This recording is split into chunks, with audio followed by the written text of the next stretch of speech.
Thought Vibration, or the Law of Attraction in the Thought World. Part 3, Chapters 9 to 12. Chapter 9. Asserting the Life Force. I have spoken to you of the advantage of getting rid of fear. Now I wish to put life into you.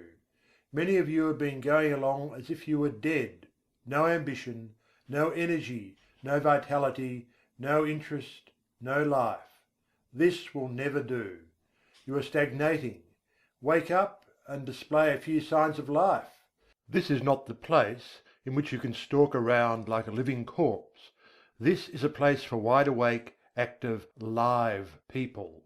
And a good general awakening is what is needed, although it would take nothing less than a blast from Gabriel's trumpet to awaken some of the people who are stalking around thinking that they are alive, but who are really dead to all that makes life worthwhile. We must let life flow through us, and allow it to express itself naturally. Do not let the little worries of life, or the big ones either, depress you and cause you to lose your vitality.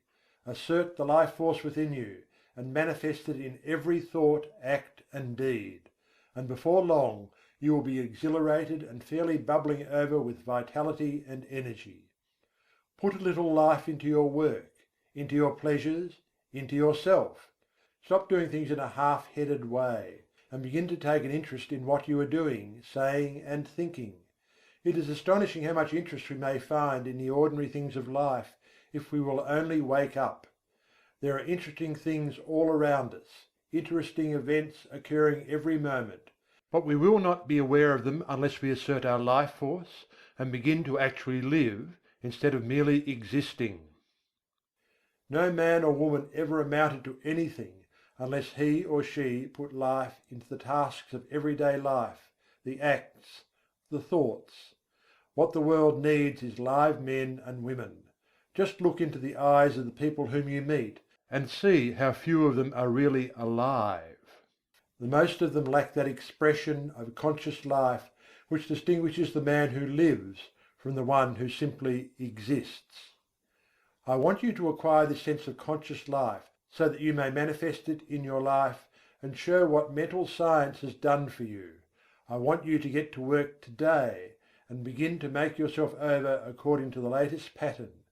You can do this if you will only take the proper interest in the task.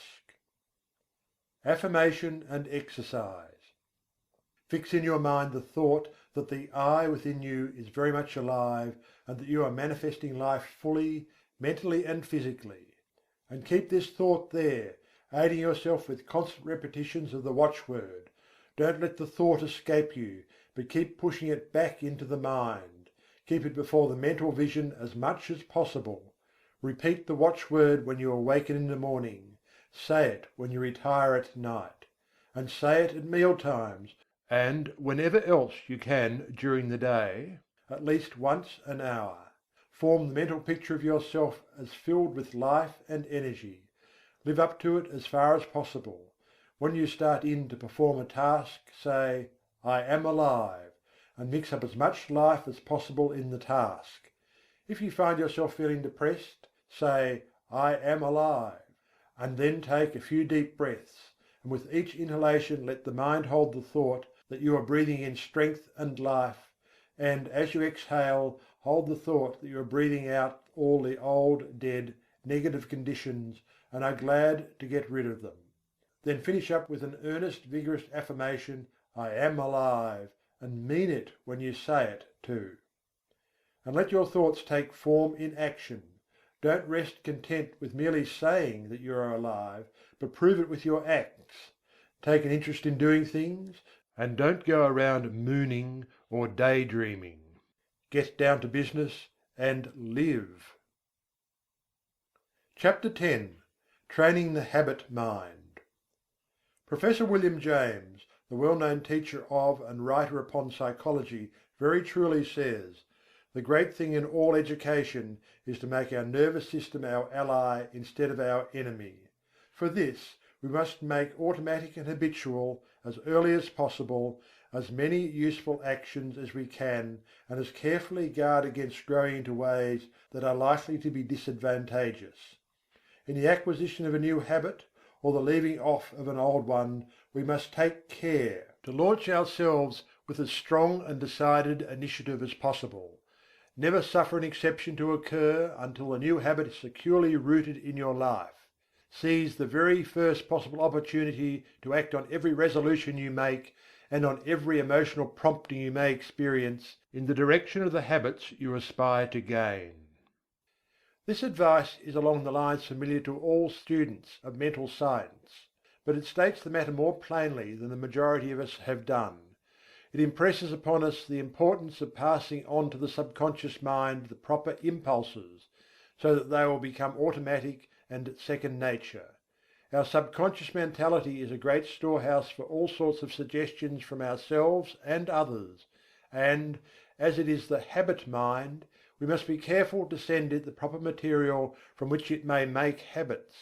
If we get into the habit of doing certain things, we may be sure that the subconscious mentality will make it easier for us to do just the same thing over and over again, easier each time, until finally we are firmly bound with the ropes and chains of the habit, and find it more or less difficult, sometimes almost impossible, to free ourselves from the hateful thing. We should cultivate good habits against the hour of need. The time will come when we will be required to put forth our best efforts, and it rests with us today whether that hour of need shall find us doing the proper thing automatically and almost without thought, or struggling to do it bound down and hindered with the chains of things opposed to that which we desire at that moment. We must be on guard at all times to prevent the forming of undesirable habits. There may be no special harm in doing a certain thing today, or perhaps again tomorrow, but there may be much harm in setting up the habit of doing that particular thing. If you are confronted with the question, "Which of these two things should I do?" the best answer is, "I will do that which I would like to become a habit with me." In forming a new habit, or in breaking an old one, we should throw ourselves into the task with as much enthusiasm as possible, in order to gain the most ground before the energy expends itself when it meets with friction from the imposing habits already formed. We should start in by making as strong an impression as possible upon the subconscious mentality. Then we should be constantly on guard against temptations to break the new resolution just this once. This "just once" idea kills off more good resolutions than any other one cause. The moment you yield "just this once," you introduce the thin end of the wedge that will, in the end, split your resolution into pieces. Equally important is the fact that each time you resist temptation, the stronger does your resolution become. Act upon your resolution as early and as often as possible. As with every manifestation of thought in action, the stronger does it become. You are adding to the strength of your original resolution every time you back it up with action. The mind has been likened to a piece of paper that has been folded. Ever afterwards it has a tendency to fold in the same crease, unless we make a new crease or fold, when it will follow the last lines. And the creases are habits. Every time we make one, it is so much easier for the mind to fold along the same crease afterward. Let us make our mental creases in the right direction. CHAPTER XI. The psychology of emotion. One is apt to think of the emotions as independent from habit. We easily may think of one acquiring habits of action, and even of thinking, but we are apt to regard the emotions as something connected with feeling, and quite divorced from intellectual effort. Yet, notwithstanding the distinction between the two, both are dependent largely upon habit, and one may repress, increase, develop, and change one's emotions, just as one may regulate habits of action and lines of thought. It is an axiom of psychology that emotions deepen by repetition. If a person allows a state of feeling to thoroughly take possession of him, he will find it easier to yield to the same emotion the second time, and so on, until the particular emotion or feeling becomes second nature to him.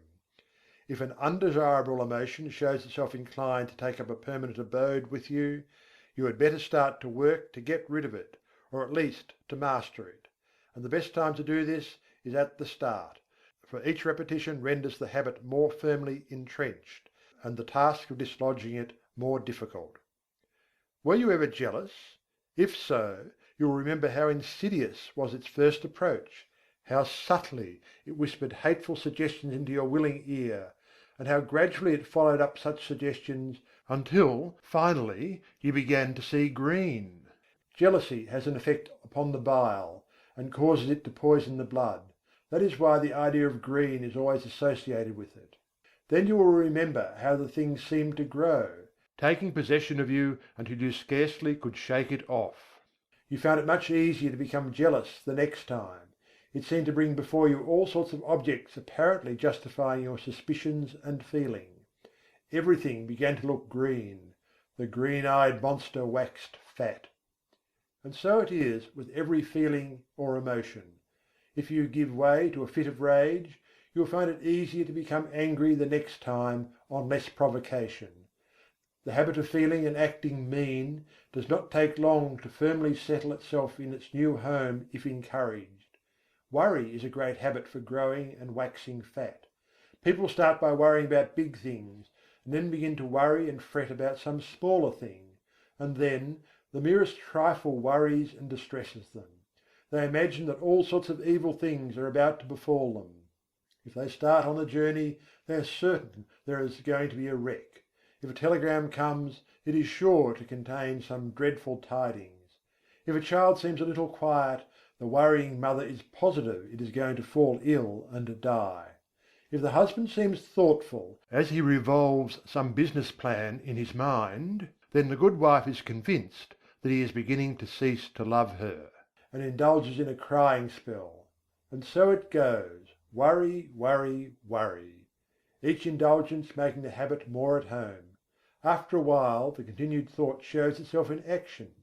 Not only is the mind poisoned by the blue thoughts, but the forehead shows deep lines between the eyebrows, and the voice takes on that whining, rasping tone so common among worry-burdened people. The condition of mind known as fault-finding is another emotion that grows fat with exercise. First, fault is found with this thing, then with that, and finally with everything. The person becomes a chronic nagger, a burden to friends and relatives, and a thing to be avoided by outsiders. Women make the greatest naggers, not because men are any better, but simply because a man nagger is apt to have the habit knocked out of him by other men who will not stand his nonsense. He finds that he is making things too hot for himself, and he reforms, while a woman has more of a chance to indulge in the habit. But this nagging is all a matter of habit. It grows from small beginnings, and each time it is indulged in, it throws out another root, branch, or tendril, and fastens itself the closer to the one who has given it soil in which to grow. Envy, uncharitableness, gossip, scandal-mongering are all habits of this kind. The seeds are in every human breast, and only need good soil and a little watering to become lusty and strong. Each time you give way to one of these negative emotions, the easier do you make it for a recurrence of the same thing or similar ones. Sometimes by encouraging one unworthy emotion, you find that you have given room for the growth of a whole family of these mental weeds. Now this is not a good old orthodox preachment against the sin of bad thoughts. It is merely a calling of your attention to the law underlying the psychology of emotion. Nothing new about it, old as the hills, so old that many of us have forgotten all about it. If you wish to manifest these constantly disagreeable and unpleasant traits, and to suffer the unhappiness that comes from them, by all means do so. That is your own business and privilege. It's none of mine, and I am not preaching at you. It keeps me busy minding my own business and keeping an eye on my own undesirable habits and actions. I am merely telling you the law regarding the matter, and you may do the rest. If you wish to choke out these habits, there are two ways open to you. First, whenever you find yourself indulging in a negative thought or feeling, take right hold of it and say to it firmly and vigorously, "Get out!" It won't like this at first, and will bridle up, curve its back, and snarl like an offended cat. But never mind, just say "Scat" to it. The next time it will not be so confident and aggressive. it will have manifested a little of the fear habit. Each time you repress and choke out a tendency of this kind, the weaker it will become, and the stronger will your will be. Professor James says, refuse to express a passion and it dies. Count 10 before venting your anger, and its occasion seems ridiculous. Whistling to keep up courage is no mere figure of speech. On the other hand, sit all day in a moping posture, sigh, and reply to everything with a dismal voice, and your melancholy lingers. There is no more valuable precept in moral education than this, as all who have experience know. If we wish to conquer emotional tendencies in ourselves, we must assiduously, and in the first instance cold-bloodedly, go through the outward movements of those contrary dispositions we prefer to cultivate.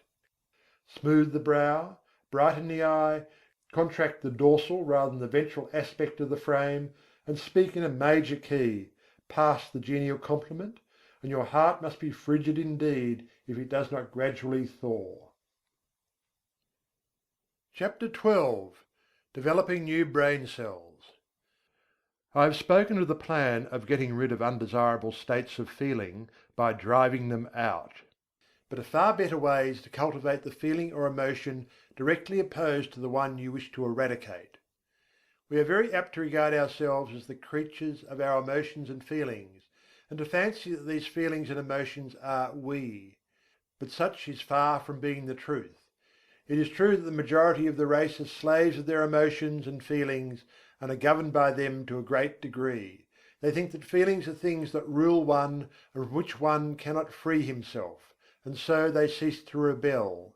They yield to the feeling without question, although they may know that the emotion or mental trait is calculated to injure them, and to bring unhappiness and failure instead of happiness and success.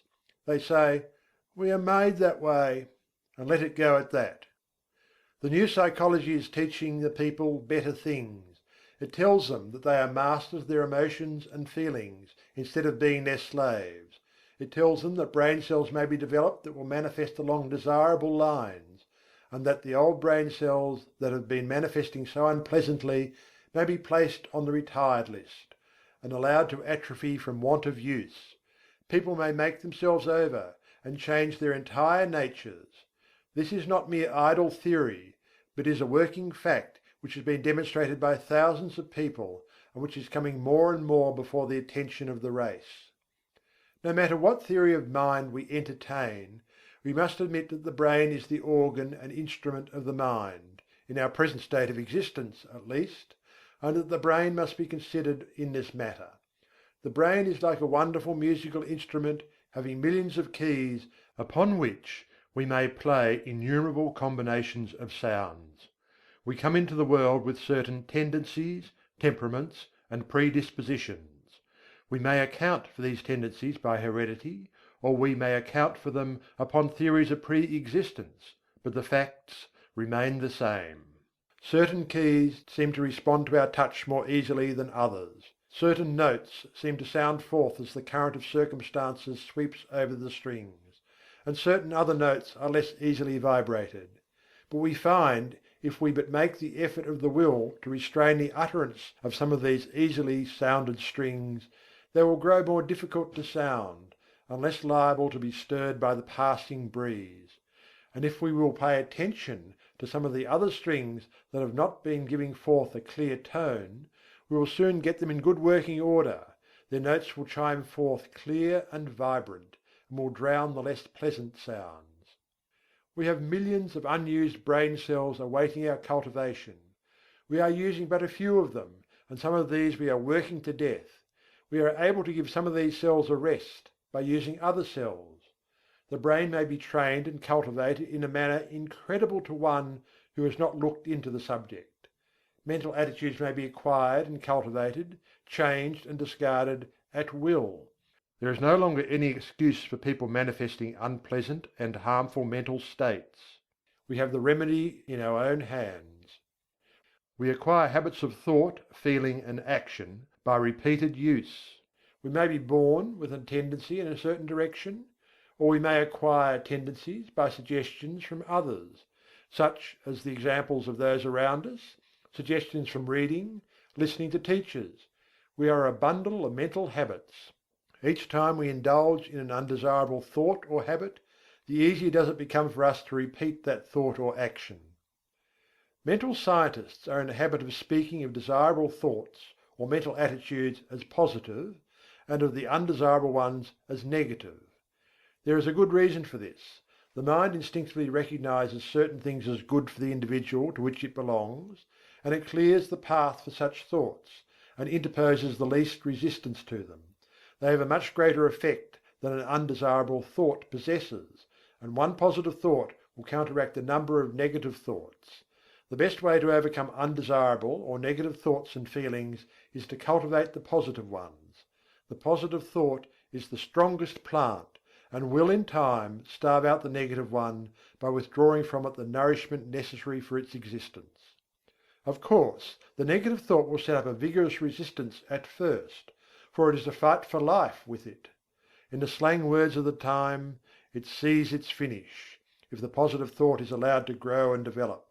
And consequently it makes things unpleasant for the individual until he has started well into the work of starving it out.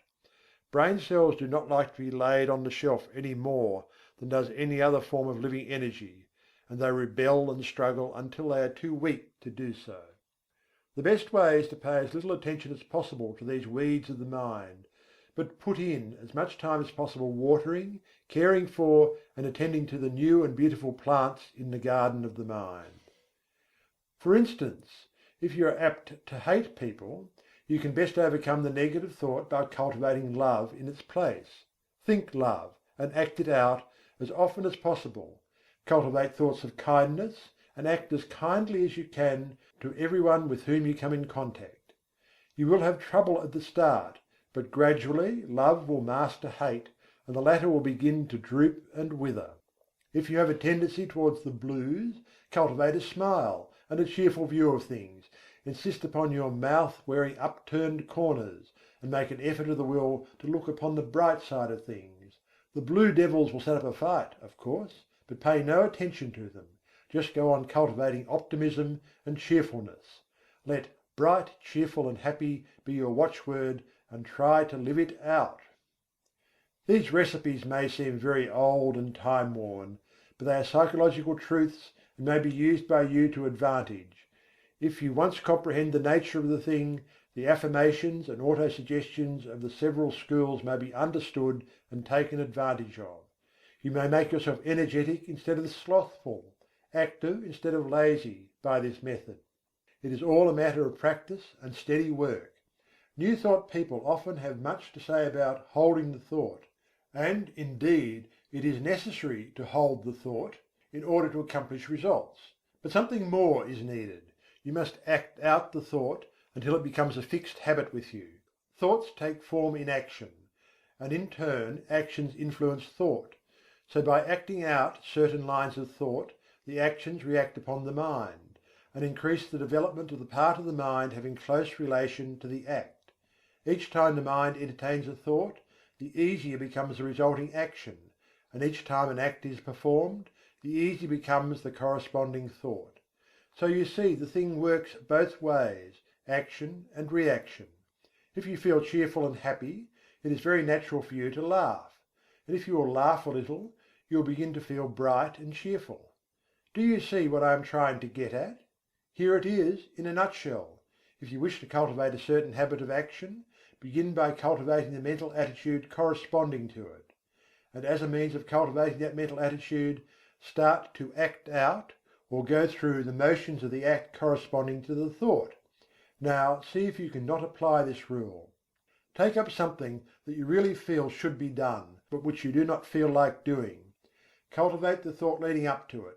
Say to yourself, I like to do so and so, and then go through the motions, cheerfully remember, and act out the thought that you like to do the thing. Take an interest in the doing, study out the best way to do it, put brains into it, take a pride in it, and you will find yourself doing the thing with a considerable amount of pleasure and interest. You will have cultivated a new habit. If you prefer trying it on some mental tray of which you wish to be rid, it will work the same way. Start in to cultivate the opposite tray, and think it out, and act it out for all you are worth.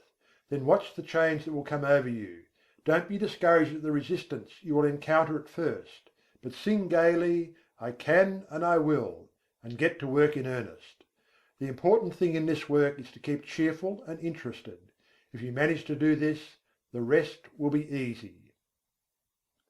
End of thought vibration, or the law of attraction in the thought world. Part III, chapters 9 to 12. Read by Algie Pug.